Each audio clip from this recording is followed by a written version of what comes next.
ಏನು ಮಾಡ್ತಾ ಇದ್ದೀರಾ ಇವತ್ತು? ಸಿಂಪಲ್ ಆಗಿ ಬೆಂಡೆಕಾಯಿ ಪಲ್ಯ. ಓಕೆ. ಬಾಣಲಿಗೆ 1-2 ಸ್ಪೂನ್ ಎಣ್ಣೆ ಹಾಕೋದು, ಸ್ವಲ್ಪ ಸಾಸಿವೆ ಜೀರಿಗೆ ಇದರಲ್ಲಿ ಎಲ್ಲ ಮಿಕ್ಸ್ ಆಗಿದೆ, ಮತ್ತು ಸ್ವಲ್ಪ ಒಣಮೆಣಸಿನ್ಕಾಯಿ, ಕರಿಬೇವು, ಒಂಚೂರು ಅರಿಶಿನ,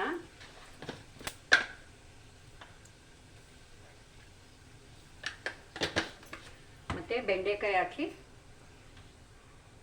ಸ್ವಲ್ಪ ಚೆನ್ನಾಗಿ ಹುರ್ಕೊಳ್ಳೋದು. ಒಂದು ಮುಕ್ಕಾಲು ಹುರಿದಾದ್ಮೇಲೆ ಒಂದು ಸ್ವಲ್ಪ ಪೆಪ್ಪರ್ ಪೌಡ್ರು, ಸ್ವಲ್ಪ ಮೆಣಸಿನ್ಕಾಯಿ ಪೌಡ್ರು.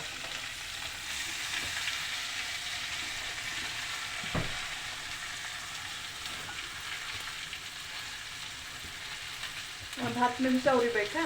ಇಲ್ಲ, ಒಂದು ಸ್ವಲ್ಪ ಕಾಲ್ ಅವರ್ 20 ನಿಮಿಷ ಹುರಿದ್ಬಿಟ್ಟು ಇನ್ನೇನು ಒಂದು ಸ್ವಲ್ಪ ಟೈಮ್ ಇರೋ ಒಂದು 5 ನಿಮಿಷ ಇರೋವಾಗ ಒಂದು ಸ್ವಲ್ಪ ಮೆಣಸಿನ್ಕಾಯಿ ಪೌಡರ್, ಸ್ವಲ್ಪ ಪೆಪ್ಪರ್ ಪೌಡ್ರ್ ಹಾಕಿ ಒಂದು 5 ನಿಮಿಷ ಉರಿಯೋದಷ್ಟೇ. ಆಯಿತು. ಡಿಸೈಡ್ ಮಾಡೋಣ. ಉಪ್ಪು ಹಾಕೈತಾ ಇವಾಗ? ಉಪ್ಪು ಹಾಕಿ ಮಿಕ್ಸ್ ಒಂದು ಕಾಲ್ ಅವರು ಆವಾಗವಾಗ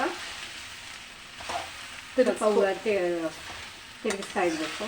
ಹಾಂ. ಆಮೇಲೆ ಬೆಂಡೆಕಾಯಿ ಪಲ್ಯ ರೆಡಿ.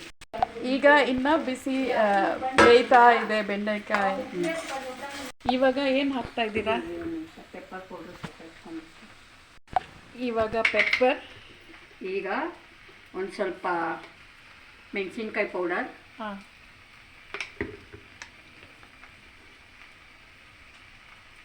ಒಂಚೂರು ಪೆಪ್ಪರ್ ಪೌಡರ್,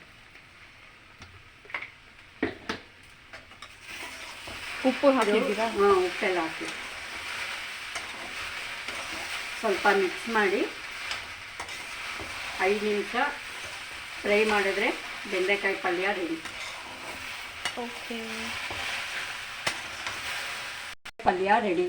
ಇವಾಗ ಬೆಂಡೆಕಾಯಿ ಪಲ್ಯ ರೆಡಿ ಇದೆ. ಇಲ್ಲಿ ನೋಡಿ, ಹೇಳಿ. ಬೆಂಡೆಕಾಯಿ ಪಲ್ಯ ready. Ready. Okay, thank you.